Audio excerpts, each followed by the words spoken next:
হে everyone, সবাই কেমন আছো? আবার চলে আসলাম পরের পার্টটুকু নিয়ে। অনেকেই আছো যারা ওয়েট করে আসো, আমাকে মেসেজ দিচ্ছ ইনবক্সে যে ব্লগ কেন আপলোড করি না, তাদের জন্য ব্লগ এসে পড়ছে। তো আমরা বের হয়ে যাচ্ছি আরেকটা গন্তব্যস্থলে। তা আমরা আজকে কোথায় যাচ্ছি তোমরা ব্লগটা দেখলে বুঝতে পারবা। তাই তোমরা যারা আমাকে এত এত ভালোবাসা দিচ্ছ ডে বাই ডে, তাদের জন্য অনেক অনেক ভালোবাসা। আর যারা এত সুন্দর সুন্দর কমেন্টস করো, তাদেরকে অনেক অনেক অনেক মানে ভালোবাসা। তো আমার কমেন্টসগুলো পড়তে অনেক ভালো লাগে, তোমরা জানো। আর আমি প্রত্যেকের কমেন্টসে রিপ্লাই করার চেষ্টা করি। এভাবেই পাশে থেকো, আশা করবো এভাবেই থাকবা। এই যে মোনা দেখো দুষ্টামি করতেছে, বলতেছে কি এটা নাকি তার বেবি। তো যাই হোক, দুষ্টামি আমরা একসাথে থাকা মানে সারাক্ষণ দুষ্টামি, তা তোমরা অলরেডি জেনে গেছো। তো এখন আমরা ব্রেকফাস্ট করার জন্য নেমেছি। একবারে ব্রেকফাস্ট করে দেন বের হয়ে যাব। তো কোথায় যাচ্ছি ব্লগটা দেখলেই বুঝতে পারবো, কন্টিনিউ ব্লগটা দেখতে থাকবো। হ্যালো, এখন আমরা চলে আসছি খাওয়ার টেবিলে যশোরে। এখনো কিন্তু খাবার দেয় না। তো আমরা ফ্রেশ হয়ে রেডি হয়ে এখন খেতে চলে আসলাম। আর কালকে আর কোনো কিছু করা হয় নাই, কোনো খেলাধুলা বা কার্ড খেলবো ভাবছিলাম, কিন্তু কোনো কিছুই হয় নাই।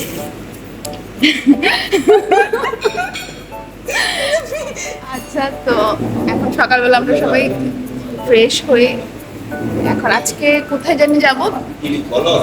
আজকে তো যাব মাইকেল মধুসূদন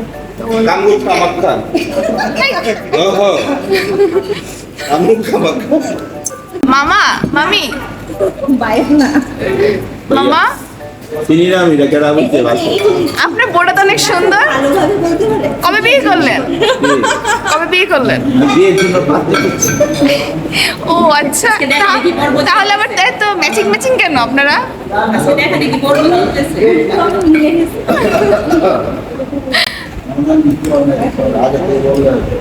খাবার টেবিলে নাস্তা দিয়ে দিছে। এখন আর ঠান্ডা হয়ে যাচ্ছে, শুরু করো। এই যে আমার জামাই। আরে কেমন লাগতেছে আমাদের মোটকু জামাই, মোটকু শালির ভাই। এই মোহনা বেশি খিদা পাইছে? ঠিক আছে, বাদ দে, বাদ দে, থাক। তো খাওয়া দাওয়া শেষ করে পরে আবার দেখা হচ্ছে। তো তোমাদেরকে আমি গত ব্লগে বলে দিয়েছিলাম যে সকালবেলা যশোর বিএলসির ভিউটা তোমাদের সাথে শেয়ার করব। তো এই যশোর বিএলসির ভিউটা, বেশ সুন্দর পরিবেশটা। কারণ বিএলসিগুলো এরকমই হয়, সেই হিউজ পরিমাণের জায়গা নিয়ে তারা এরকম টাইপের রিসোর্টগুলো করে। তো যেটা দেখতে অনেক বেশি ভালো লাগে, আর এরকম জায়গায় ঘুরতে আসলে মনটা অনেক বেশি ভালো হয়ে যায়। তো আমরা এখন এসে পড়লাম মহাকবি, নাট্যকার, বাংলা ভাষার সনেট প্রবর্তক, অমিতাক্ষর ছন্দের প্রবর্তক, যশোর জেলায় কপোতাক্ষ নদীর তীরে সাগরদাড়ি গ্রামে এক জমিদার বংশে যার জন্ম। সে কে? সে মাইকেল মধুসূদন দত্ত। তা আমরা সবাই মিলে চলে আসলাম মাইকেল মধুসূদন দত্তের বাড়িতে। তো আমরা সবাই মিলে এই বাড়িটি ঘুরে দেখলাম, আর তোমাদের সাথে যতটুকু পসিবল শেয়ার করলাম। আর আমরা সবসময় বই পুস্তকে তার সম্পর্কে, তার জীবনী, আত্মজীবনী সম্পর্কে পড়েছি, কিন্তু কখনো এভাবে দেখব দুই চোখ দিয়ে, সেই সৌভাগ্য আগে কখনো হয়ে ওঠেনি। কখনো ভাবিও নেই যে কখনো দেখতে পারবো, কিন্তু ভাগ্য আমাদেরকে এখানে নিয়ে এসেছে। তো আমরা তার কপোতাক্ষ নদটাও আমরা ঘুরে বেড়াবো মনের আনন্দে সবাই মিলে। আর তার যে পৈতৃক বাসস্থান, হ্যাঁ, সেটা আমরা ঘুরে দেখব। তো এখন আমরা চলে যাচ্ছি কপোতাক্ষ নদীর তীরে। তো ওইখানের পরিবেশটা কীরকম, ওইখানে আমরা গিয়ে কি কি করতেছি, কেমন এনজয় করলাম, তো তোমরা সবটাই দেখতে পারবা। আর এখন ওইখানে যাওয়া যাক।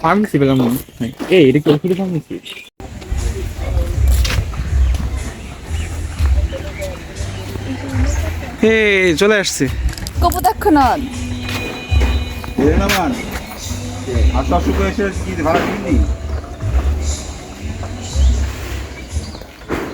আসো ওইদিকে যাই।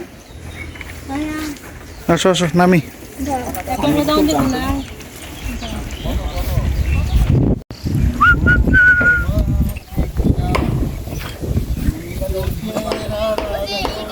ও রে নীল দরিয়া 15 জন কি এরকম জায়গা নিব আমায় দে রে দে ছাড়িয়া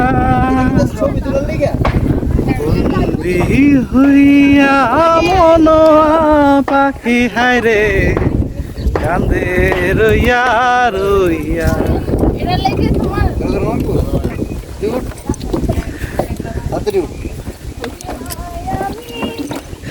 দেশান্তরী দেশে বিদেশে ফিরাই তরি রে ফেলি ঘাটে ঘাটে তুমি তো সময় নষ্ট করে ফিলিংস এখানে বসো তাই না? আস্তে আস্তে বলো এই সানগ্লাস লাগাও গায়ে ইয়ের মধ্যে চোখের মধ্যে পানি কি লাই ওটা না ওয়েট ওয়েট আমাকে ছিল মোবাইলটা পড়ে গেল তখন বললে সমস্যা নাই তো ফোন গেল মাঝি ভাই একটা গান ধরেন, পারেন না? বইটা নে আমায় দে রে দে ছাড়িয়া বেটি টুকি দো না। বন্দি হইয়া মনোয়া পাখি হায়রে কান্দে রইয়া রইয়া ওরে সম্পানে নায়া আপনি হেল্প করতে পারতেন। চাপ দিয়ে দিয়ে যান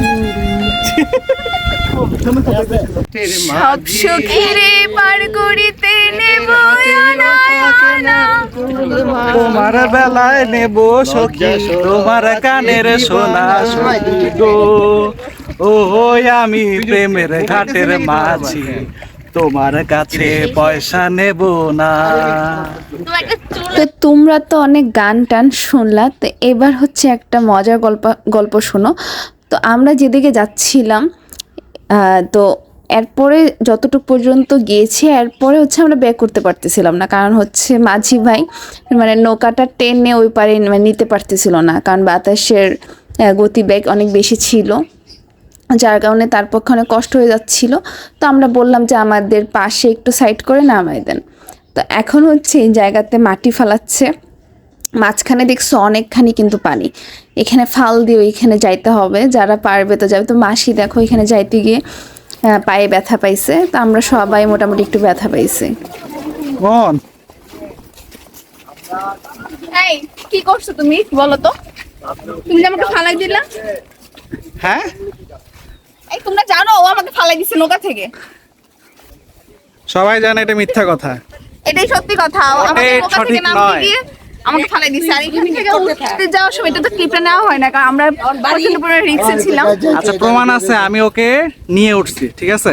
ও আরেকজন জাম দিয়ে পা মচকে ফেলছে। মাটিটার যে সমান এইভাবে না দাঁড়াও দাঁড়াও পড়ে যা আরে দাঁড়াও এই মাসি দাঁড়াও আরেকজন ছাতা নিয়ে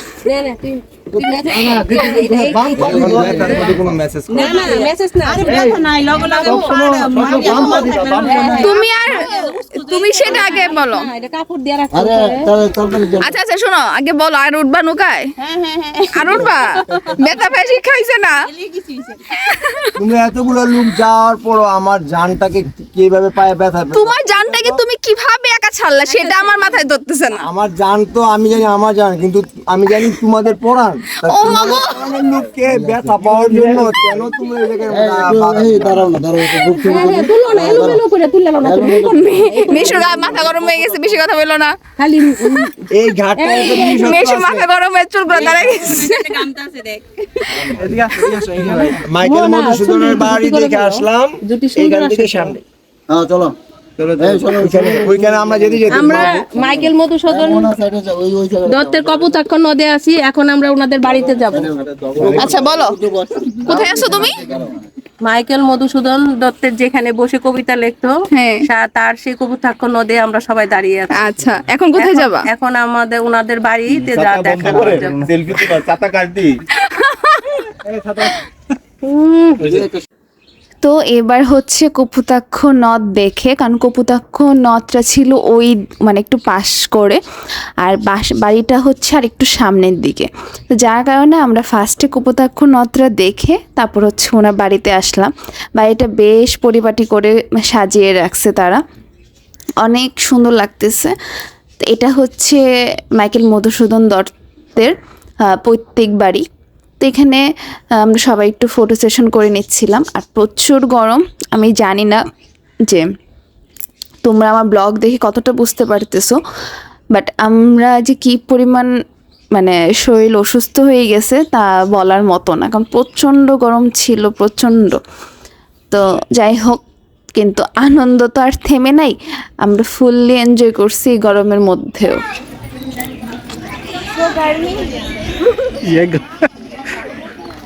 এখানে হচ্ছে মাইকেল মধুসূদন দত্তের মানে পৈতৃক বাসভবন, এটা মেনলি এটা।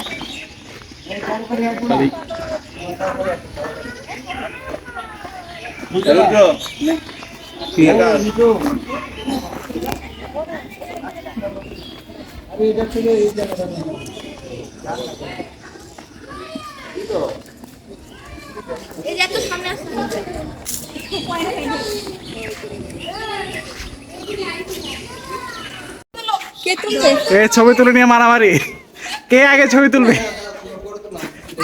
এই তোমরা দুইজনে সর, আমি তুলবো। ওকে ওকে ওকে, একজন একজন একজন একজন। না না সিরিয়াল আমি আসো আসো আসো। আচ্ছা মামি আসো, মামির পরে আমরা। তো এখন হচ্ছে আমরা এখান থেকে বের হয়ে যাব, মেবি এখন কুষ্টিয়ার উদ্দেশ্যে রওনা দিব, তাও আমি শিওর না কোথায় যাচ্ছি, তোমরা আপডেট পাবা। আর এখানে সবাই গাড়িতে ওয়েট করতেছি, আমরা এই পাশ থেকে যাচ্ছি, ভিতরে ঢুকে গেছিলাম তো ওই যে সবাই গাড়িতে। A few moments later.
তো রাস্তা দিয়ে যেতে যেতে হঠাৎ করে হচ্ছে এই সিনারিটা পড়ে, মানে এত সুন্দর জায়গাটা তা বলার মতো না। তো কোথায় যাচ্ছি সেটা হচ্ছে নেক্সট ব্লগে তোমরা দেখতে পারবা। তো যারা আমার চ্যানেলটি সাবস্ক্রাইব করো নাই প্লিজ সাবস্ক্রাইব করে দিও, লাইক করে দিও, আমার পেজটা ফলো করে দিও। সো আজকের মতো টাটা।